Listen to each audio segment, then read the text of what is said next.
আসসালামু আলাইকুম। এবার একটা নতুন ঘটনা যে বাংলাদেশ রেলওয়ে তার ট্রেন অফিসিয়ালি ভাড়া দিয়েছে জামাত ইসলামকে। জামাত ইসলামকে দেশের বিভিন্ন প্রান্ত থেকে কয়েক জোড়া ট্রেন তারা ভাড়া দিয়েছে, যাতে শনিবারে তাদের যেই প্রস্তুতি আছে, যেই সমাবেশ, সেই সমাবেশে লোকজন আসতে পারে। এটা নিয়ে গত দুদিন থেকে লেখালেখি চলছিল, অনেকে সেই বিজ্ঞপ্তি প্রকাশ করেছে, প্রশ্ন উঠেছে এইভাবে পারে কিনা। কিন্তু বলছে যে এটা ভাড়ার মাধ্যমে তারা এটা দিয়েছে, এতে কোনো সমস্যা নেই।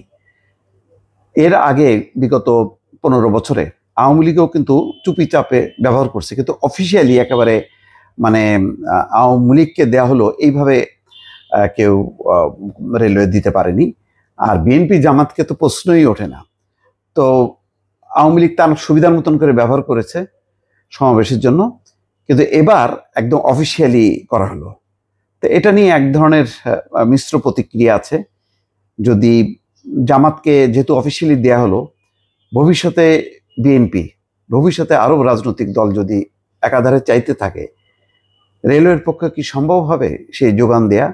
রেলওয়ের কি এত মানে পর্যাপ্ত বগি আছে কিনা, ট্রেন আছে কিনা, আর সেটা করতে যে সাধারণ যাত্রীদের উপর প্রভাব পড়বে কিনা, অর্থাৎ তারা আসতে পারলো না। এখানে রেলওয়ে যুক্তি দিয়েছে যে যদি তারা ভাড়া না দিত তাহলে ওই সাধারণ যাত্রীদের জন্য যে ট্রেন, সেখানে তারা উঠতে পারতো এবং অনেকে বিনা ভাড়ার প্যাসেঞ্জারের সংখ্যা বেড়ে যেত।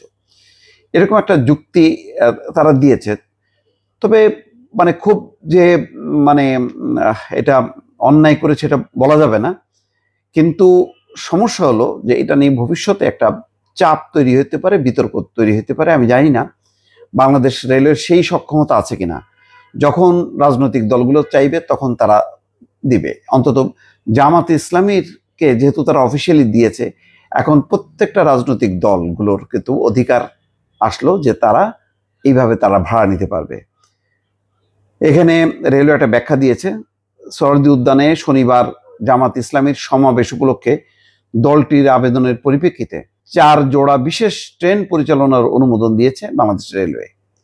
তবে এই সিদ্ধান্তকে কেন্দ্র করে সামাজিক যোগাযোগ মাধ্যমে বিভ্রান্তিকর তথ্য ছড়ানো হচ্ছে বলে মন্তব্য করেছে রেলপথ মন্ত্রণালয়। শুক্রবার সন্ধ্যায় রেলের জ্যেষ্ঠ তথ্য কর্মকর্তা রেজাউল করিম সিদ্দিক একটা বিজ্ঞপ্তিতে কথা জানিয়েছে। তারা বলছে যে আগামীকাল সোহরাওয়ার্দী উদ্যানে জাতীয় সমাবেশ আয়োজন করেছে জামাত ইসলাম। এর আগে রাজধানীর পল্টন ময়দান, পুরান পল্টন এবং বায়তুল মোকাররমে কর্মসূচি পালন করলেও এই প্রথম সোহরাওয়ার্দী উদ্যানে সমাবেশের ডাক দিয়েছে দলটি।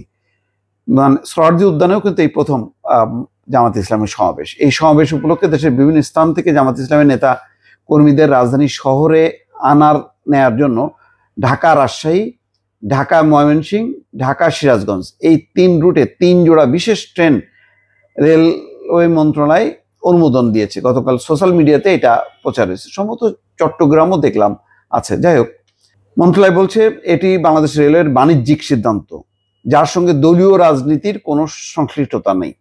দলীয় প্রোগ্রাম এটা দলকে ভাড়া দিতে পারে অফিসিয়ালি। আমি তো বললাম তো, যদি এটা সক্ষমতা থাকে ভালো, রেলওয়ে তাহলে এটা তার ভাড়া আসলো একেবারে ক্যাশ ভাড়া বাবদ 32 লাখ টাকা অগ্রিম পরিশোধ করেছে দলটির সংশ্লিষ্ট শাখা, যা রেলের আয় বাড়িয়েছে। তো এই আয় বাড়ানোর ক্ষেত্রে এখন রাজনৈতিক দলগুলি ভূমিকা রাখবে, রেলের যে লোকসান, সেই লোকসান কমবে, এটা একটা যুক্তি হতে পারে। কিন্তু ওইটাই হবে রেলওয়েকে এখন, কিন্তু যেহেতু অফিসিয়ালি একবার দিয়েছে জামাতকে, এখন অন্যদেরকেও দিতে হবে। এখন কেউ যদি অ্যাফোর্ড করতে পারে তাহলে সে নেবে। আগামীকাল সাপ্তাহিক ছুটির দিন হয়, এদিন চাহিদা যাত্রী তুলনামূলকভাবে কম থাকে।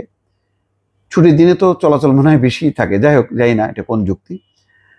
তাহলে শুক্র শনিবার অথবা শনিবার সবাই টার্গেট করবে সমাবেশ করার ক্ষেত্রে। ফলে নিয়মিত কোনো ট্রেনের যাত্রী বা যাত্রীদের উপরে নেতিবাচক পড়বে না।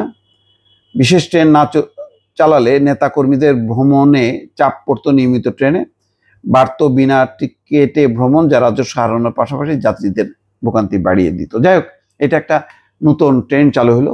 এখন দেখা যাক এটা রক্ষা করতে পারে কিনা বাংলাদেশ রেলওয়ে। ভালো থাকবেন, আল্লাহ হাফেজ।